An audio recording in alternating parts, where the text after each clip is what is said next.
So the Nityasiddha Jiva can come into the material world and perform pastimes like an ordinary Jiva. Right? To show certain lessons for us to learn. And so therefore, just like most of our acharyas, they're all Nityasiddhas, Manjaris from the spiritual worlds. Bhaktivinoda Thakur, Gaur Kishodas Babaji Maharaj, so many of these acharyas, they're all Nityasiddhas from the spiritual world. But yet they come to this material world and perform pastimes like ordinary jivas. So similarly Narad Muni also, he is a Nityasiddha, but still he comes and performs that pastime. So Prabhu, Narad Muni basically takes different births also. Like once as he was cursed, and Gandharvas he was like that. We see different births. So like even if this is the comes take different births, or is he a very special type of? No, so he can take birth, and then there could be various pastimes in his different births. So all that can take place. Shiva. He's a Yes. actor. Huh? He's an actor on stage. Yes. So basically they're all pastimes.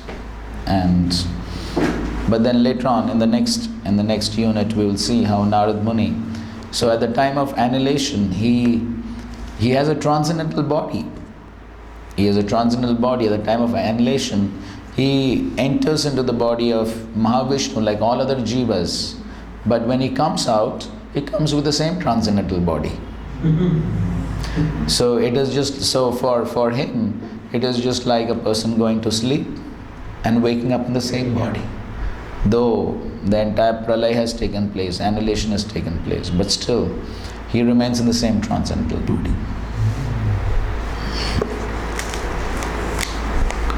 In fourth incarnation, the Lord became Nara and Narayana, the twin sons of the wife of King Dharma. Those he understood several and exemplary penance to control the senses. Okay, Narayan Rishi. So yes, Narayan Rishi is specifically for austerities, penances. That's the specific thing that they show.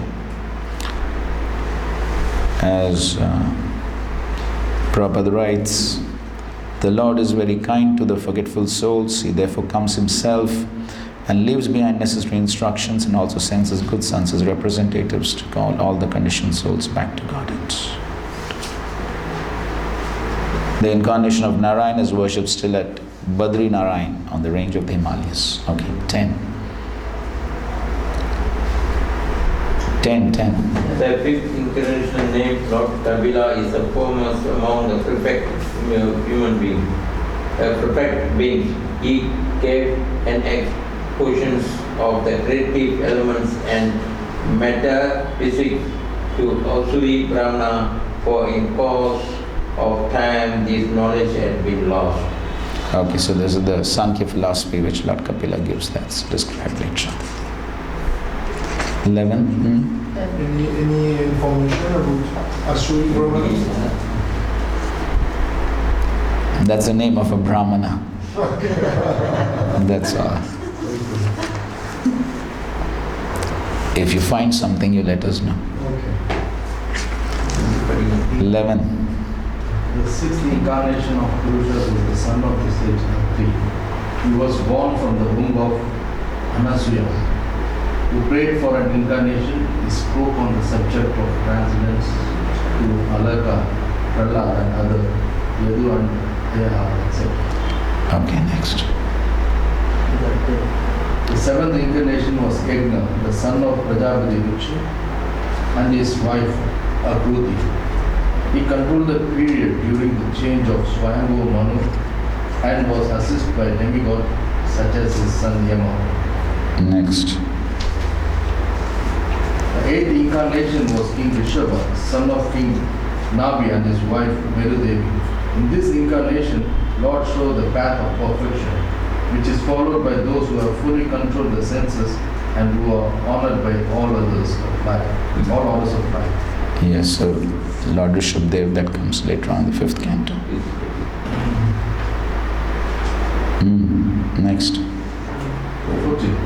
Brahmanas. In the ninth incarnation, the Lord prayed for by sages accepted the body of King Prithu, who cultivated the land to yield various produces. And for that reason, the earth was beautiful and attractive. Yes, Prithu Maharaj. Again, details are in the 4th canto. 15. There was a complete Inundation. inundation after the period of Chakshusha Manu, and the whole world was deep within water. The Lord accepted the form of a fish and protected Vairashvata Manu, keeping him up on a boat. That's Matsya. That also is described later. In this story, there is Satyavrata Raj. Is Yeah. he the same that Satyavrata Muni, which we chant in Damodara Staka? That's king, isn't it? Yeah. Satyavrat. Yes. And this is Satyavrat Muni. Oh, he didn't become a Muni. I don't think so. Okay. South India one. He becomes sun god eventually. South of the India. Ah. The Satyavrata, king of Satyavrata. Sun. Achha. No, the next man. Yeah, I think next month or something. Yeah. Read Okay. the next one.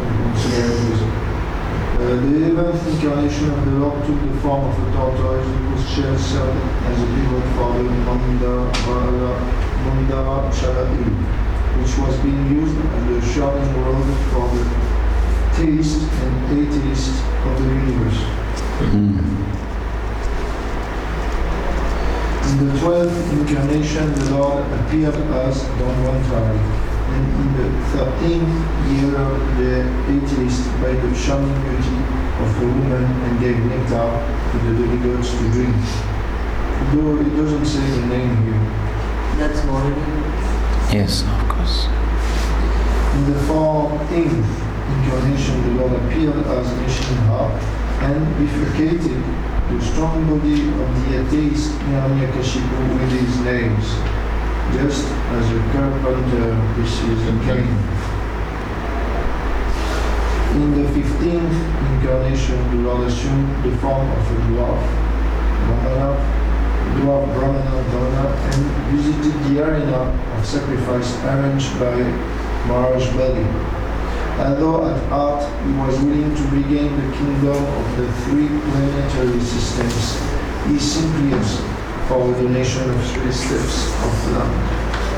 In the 16th incarnation of the Godhead, the Lord as Brihupati annihilated the administrative class Kshatriyas 21 times, being angry with them because of their rebellion against the Brahmanas, the intelligent class. Thereafter, in the 17th incarnation of Godhead, Sri Vyasadeva appeared in the womb of Satyavati through Parasar Muni, and he divided the one Veda into several branches and sub-branches, seeing that the people in general were less intelligent. In the 18th incarnation, the Lord appeared as King Rama in order to perform some pleasing work for the demigods. He exhibited superhuman powers by controlling the Indian Ocean and then killing the atheist King Ravan, who was on the other side of the sea. In the 19th and 20th incarnations, the Lord augmented himself as Lord Balaram and Lord Krishna in the family of Vrishni, the Yadu dynasty, and by doing so, he removed the burden of the world.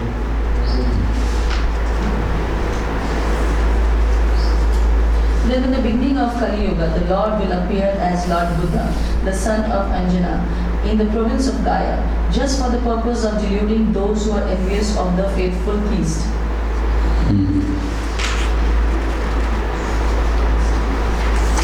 Prabhupada is describing about the purpose of Lord Buddha's advent.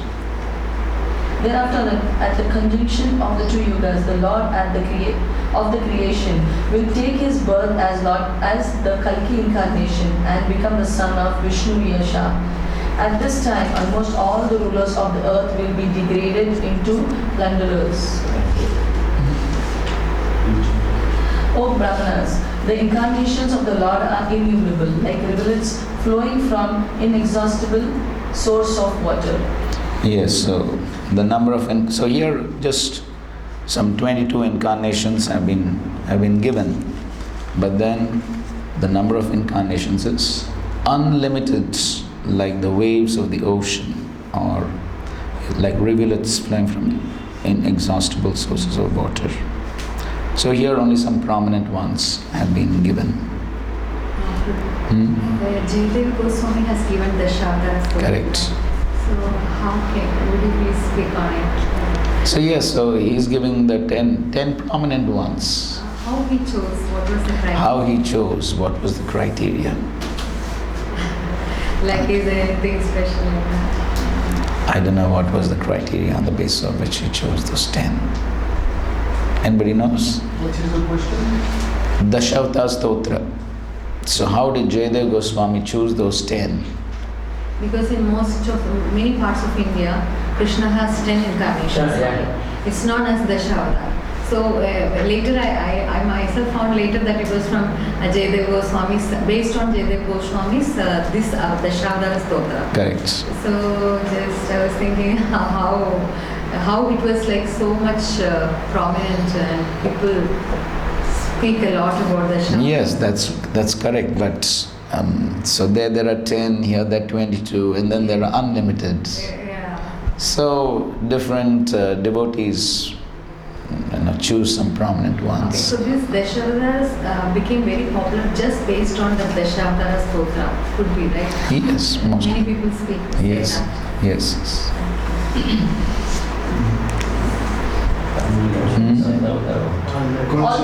Concerning Buddha, I'm a little bit just perplexed to see who is he, because Prabhupada says is the Buddha, Gautama Buddha, and we see Bhaktisiddhanta Saraswati Thakur, he says it's another Buddha. It's not this one. They are totally different. So there is two Buddha. What can you say about that? So maybe you can get that article or whatever from Bhaktisiddhanta Saraswati Thakur. We can see what he says. Because in Prabhupada's books, I know many people talk about these two Buddhas, but in Prabhupada's books I've never come across anywhere. So Prabhupada talks about this one Buddha who came to preach ahimsa. But if Srila Bhaktisiddhanta Saraswati Thakur has written, so definitely it is authoritative. And there are many people who talk about it also. So, but I didn't read it from Prabhupada's books, so I can't comment. But if you have read from Srila Bhaktisiddhanta Saraswati Thakur, maybe you can get the article. Only one Buddha, we learn here. Yes, here Prabhupada says only one Buddha.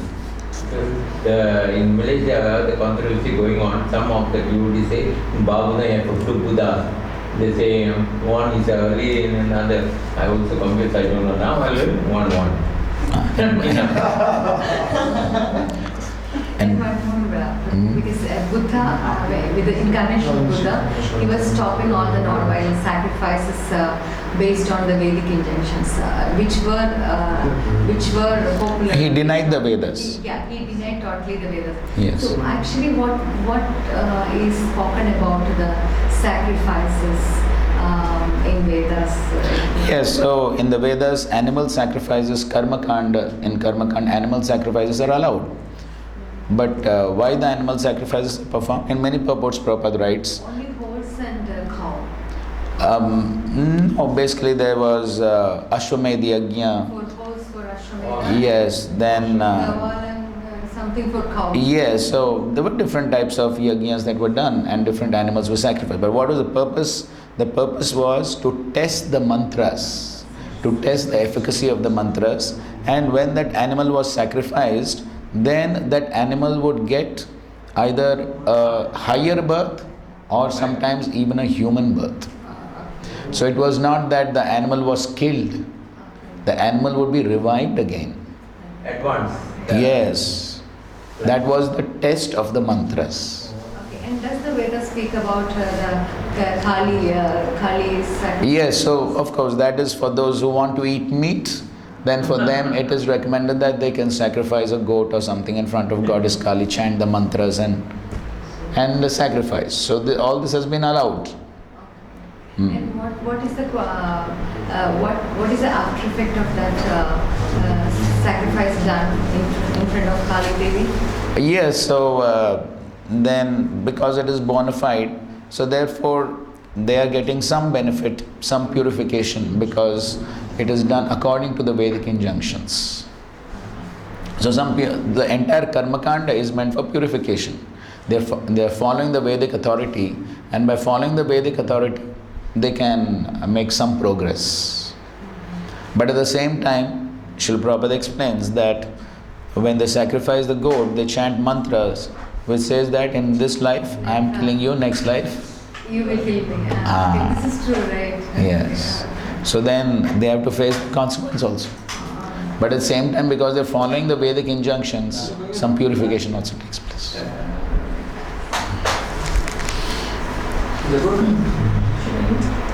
The rishis, Manus, demigods, and the descendants of Manu, who are especially powerful, are planetary portions or portions of the planetary portions of the Lord. This also includes the Prajapatis. Okay, so that's the list of incarnations. Now comes the 28th verse, which is very important. Can I ask something regarding the 4 Yuga avatars also? Okay. So, this what is the Rakta form? You can refer to the 11th canto. It's not just one. You'll find a list of various avatars. So you can refer to the 11th canto, some 2nd or 3rd chapter. So all the Yuga avatars are mentioned there. Okay. Ete jam shakala pumsa krishnastu bhagavan swayam indrari vyakulam lokam mridayanti yuge yuge. All of the above mentioned incarnations are either plenary portions or portions of the plenary portions of the Lord. But Lord Shri Krishna is the original personality of Godhead. All of them appear on planets whenever there is a disturbance created by the Ethis. The Lord incarnates to protect the This. Okay, so we'll read this purport by Srila Prabhupada. If necessary, maybe 2 devotees want to read it. It's a little long, others want it. Yes, Mataji. The same purport? Yes. In this particular stanza, Lord Sri Krishna, the personality of Godhead, is distinguished from other incarnations. He is counted amongst the avatars incarnations because out of his causeless mercy, the Lord descends from his transcendental abode. Avatara means one who descends. All the incarnations of the Lord, including the Lord himself, descend on the different planets of the material world as also in different species of life, so to fulfill particular missions. Sometimes he comes himself and sometimes his different plenary portions or parts of the plenary portions or his differentiated portions directly or indirectly empowered by him descend on this material world to execute certain specific functions. Originally, the Lord is full of all opulences, all prowess, all fame, all beauty, all knowledge and all renunciation.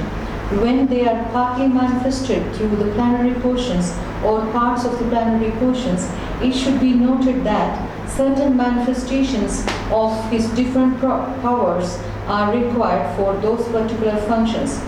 When in the room small electric bulbs are displayed, it does not mean that the electric powerhouse is limited by the small bulbs. The same powerhouse can supply power to operate large-scale industrial dynamos with the greater watts. Similarly, the incarnations of the Lord display limited powers because so much power is needed at that particular time. For example, Lord Parashurama and Lord Narasimha displayed unusual opulences by killing the disobedient Kshatriyas 21 times and killing the greatly powerful atheist Hiranyakashipu. Hiranyakashipu was so powerful that even the demigods in other planets would tremble simply by the unfavorable rising of his eyebrow. The demigods in the higher level of material existence many times excel the most well-to-do human beings in duration of life, beauty, wealth, paraphernalia, and in all other respects. Still, they were afraid of Hiranyakashipu. Thus, we can simply imagine how powerful Hiranyakashipu was in the material world. But even Hiranyakashipu was cut into small pieces by the nails of Lord Narasimha. This means that anyone materially powerful cannot stand the strength of the Lord's nails. Similarly, Jamadagna displayed the Lord's power to kill all the disobedient kings powerfully situated in their respective states. The Lord's empowered incarnations, Narada and planetary incarnation Varaha, as well as indirectly empowered Lord Buddha, created faith in the mass of people. The incarnations of Rama and Dhanvantari displayed his fame, and Balarama, Mohini and Vamana exhibited his beauty. Dattatreya, Matsya, Kumara and Kapila exhibited his transcendental knowledge. Nara and Narayana rishis exhibited his renunciation. So all the different incarnations of the Lord indirectly or directly manifested different features, but Lord Krishna, the primeval Lord, exhibited the complete features of Godhead, and thus it is confirmed that he is the source of all other incarnations. And the most extraordinary feature exhibited by Lord Sri Krishna was his internal energetic manifestation of his pastimes with the cowherd girls. His pastimes with the gopis are all displays of transcendental existence. A transcendental existence, bliss and knowledge, although these are manifested apparently as sex love. The specific attraction of his pastimes with the gopis should never be misunderstood.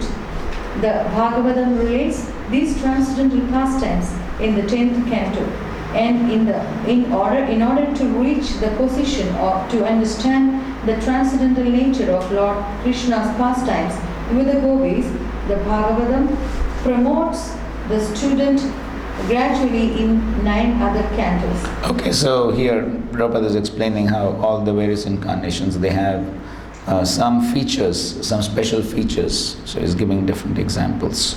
So according to the need of the situation, then that incarnation gets that specific power. Okay, continue. According to Srila Jiva Goswami's statements, in accordance with authoritative sources, Lord Krishna is the source of all other incarnations. It is not that Lord Krishna has any source of incarnation. All the symptoms of the Supreme Truth is in full are present in the person of Lord Sri Krishna, are present in the person of Lord Sri Krishna. And in the Bhagavad Gita, the Lord emphatically declares that there is no truth greater than or equal to himself. In this stanza, the word Swayam is particularly mentioned to confirm that Lord Krishna has no other source than himself. Although in other places the incarnations are described as Bhagavan because of their specific functions, nowhere are they declared to be the Supreme Personality. In this stanza, the word Swayam signifies the supremacy as the Samam Bonam. The Samam Bonam, Krishna is one without a second. He himself has expanded himself in various parts, portions and particles as Swayam, Rupa, Swayam, Prakasha, Tat, Ekatma, Prabhava, Vaibhava, Vilasa, Avatara, Avesha and Jivas, all provided with innumerable energies just suitable to the respective persons and personalities. Learned scholars in transcendental subjects have carefully analyzed that the Sambambhanam, Krishna, to have 64 principal attributes.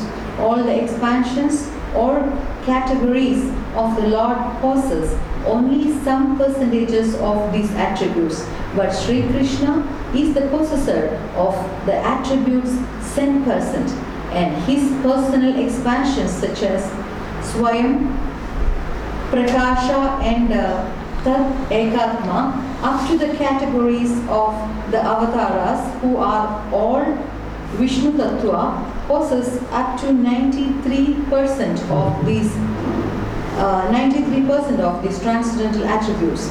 Lord Shiva, who is neither Avatara nor Avesha nor in between them, possesses almost 84% of the attributes. But the Jivas or individual living beings in different stages of life possesses up to the limit of 78% of the attributes. In the conditioned state of material existence, the living being possesses these attributes in very minute quantity, varying in terms of the pious life of the living being. The most perfect of living beings is Brahma, the supreme administrator of one universe. He possesses 78% of the attributes in full. All other demigods have the same attributes in less quantity, whereas human being possess the attributes in very minute quantity. The standard of perfection for a human being is to develop the attributes up to 78% in full. The living being can never possess attributes like Shiva, Vishnu or Lord Krishna.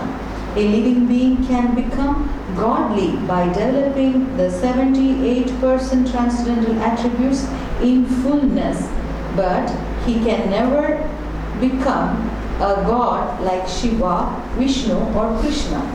He can become a Brahma in due course.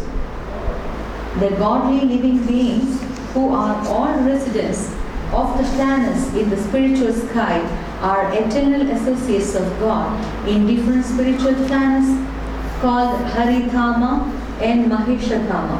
The abode of Lord Krishna above all spiritual planets is called Krishna Loka or Goloka Vrindavana, and the perfected living being, by developing 78% of the above attributes in fullness, can enter the planet of Krishna Loka after leaving the present material body.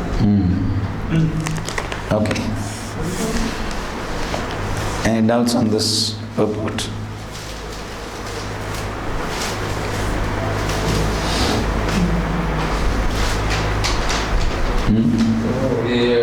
They said after the living entity is 78% can, then only can enter the bar.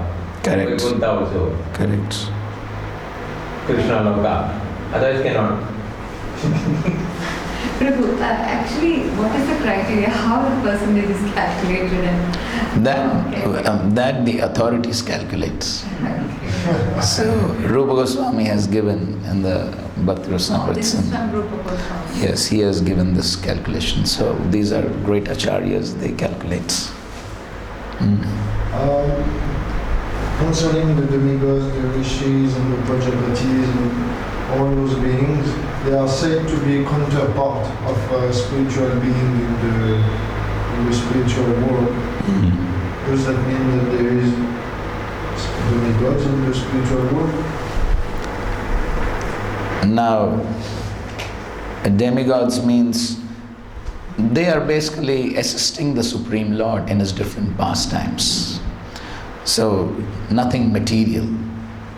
So, in the material world, they may perform the same functions, and in the spiritual world also they may perform the same functions, but those are spiritual beings.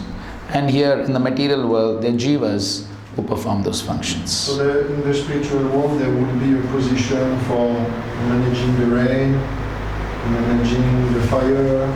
Possible, because the spiritual world is 3/4. So the spiritual world also requires managers, isn't it? So therefore, all these counterparts could be there in the spiritual world to manage the different affairs of the spiritual world, but they are all eternal associates of the Lord. Demigod all. So you can't call them as demigods because they're associates of the Lord. But these are like a Bali Maharaj, one Paramahansa, he said, demon, your next life will be the Indra. position. Mm. This position, demigod. That's in the material world. In the material world, those are all positions. Different jivas take up those positions. Prabhu, but there is a sloka in Bhagavad Gita,